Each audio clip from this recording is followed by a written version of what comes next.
एक समय की बात है। एक गांव में एक किसान रहता था जिसका नाम था रमेश। वो काफी अच्छा इंसान था। वो हमेशा दूसरों की मदद करते रहता था। रमेश अपनी पत्नी रोमिला और इकलौती बेटी प्रिया के साथ बहुत खुशहाल जिंदगी जी रहा था। रमेश सुबह 8 बजे अपने घर से खेत के लिए निकलता था और शाम 6 बजे अपने घर वापस आ जाता था। सब ठीक ठाक ही चल रहा था। तभी एक दिन जब रमेश अपने खेत से घर लौट रहा था तो उसके पैर के नीचे कुछ पड़ा हुआ मिला। उसने जब उसे उठाया तो देखा कि एक गुड़िया था, लेकिन यह गुड़िया बहुत ही गंदा था। उसने कहा, अरे ये तो एक गुड़िया है, लेकिन ये तो बहुत गंदा हो चुका है। एक काम करता हूँ, इसे अपने घर ले जाकर अच्छे से धोकर अपने बेटी को दे दूंगा। वो बहुत खुश हो जाएगी। रमेश गुड़िया को अच्छे से धोकर प्रिया को दे देता है और प्रिया बहुत खुश हो जाती है। थोड़ी देर गुड़िया के साथ खेलने के बाद प्रिया गुड़िया को पढ़ाई के टेबल पर रख देती हैं और खाना खाने के लिए चली जाती है। रात में खाने के बाद प्रिया गुड़िया के साथ ही सो जाती है। सुबह होने के बाद प्रिया ने जब अपने हाथ पर देखा तो उसे गुड़िया नहीं दिखाई दी। फिर वो गुड़िया को इधर उधर ढूंढने लगी। कुछ देर बाद प्रिया को गुड़िया बिस्तर के नीचे पड़ी हुई मिली। उसने उसे निकाला और टेबल के ऊपर रख दिया। गुड़िया को रखने के बाद प्रिया अपने पिता के साथ स्कूल के लिए निकल गई। स्कूल छुट्टी होने के बाद प्रिया अपने रूम पर आई और देखा कि गुड़िया अचानक हवा में उड़ने लगी। यह देखकर प्रिया वहीं पर बेहोश हो गई।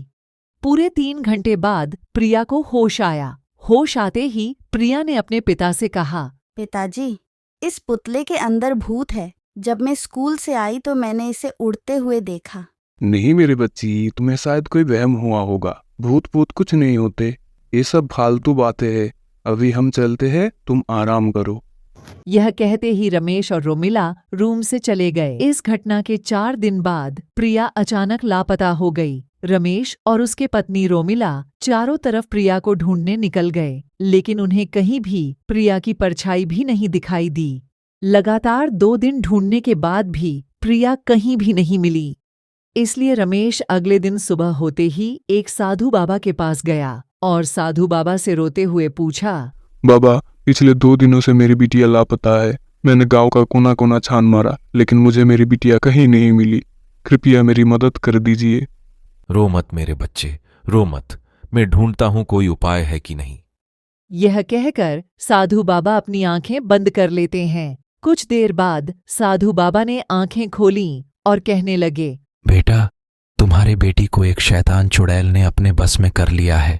तुमने कुछ दिन पहले रास्ते से जिस गुड़िया को उठाया था, वो असल में कोई गुड़िया नहीं थी।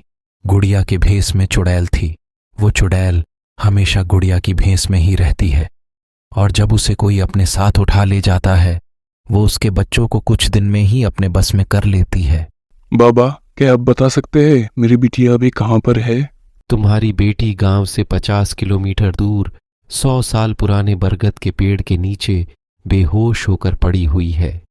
बाबा, इससे बचने का कोई तरीका है क्या? तरीका है, मगर मगर क्या है? आप रुक क्यों गए बाबा? इसमें जान जाने का खतरा है बेटा। लेकिन क्यों बाबा? वो चुड़ैल हर अमावस्या की पहली रात को अपनी शक्ति को बढ़ाने के लिए छोटे बच्चे की बलि देती है।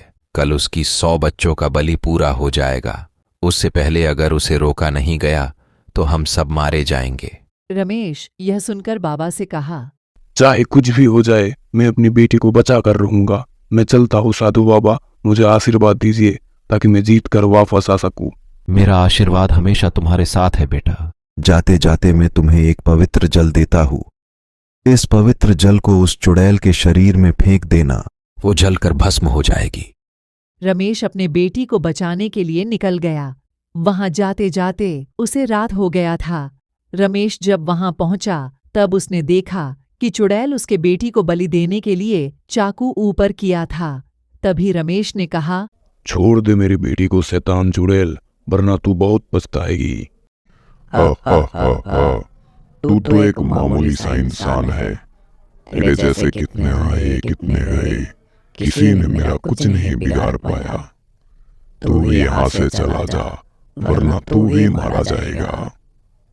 यह कहते ही चुड़ैल उड़ते हुए रमेश को मारने के लिए आगे बढ़ने लगी। तभी रमेश ने साधु बाबा का दिया हुआ पवित्र जल उसके शरीर के ऊपर फेंक दिया। कुछ ही सेकंड में चुड़ैल जलकर राख हो गई। फिर प्रिया को होश आया और अपने पिता के साथ घर चली गई। इसीलिए हमें कभी भी रास्ते में पड़ी हुई चीजें नहीं उठानी चाहिए।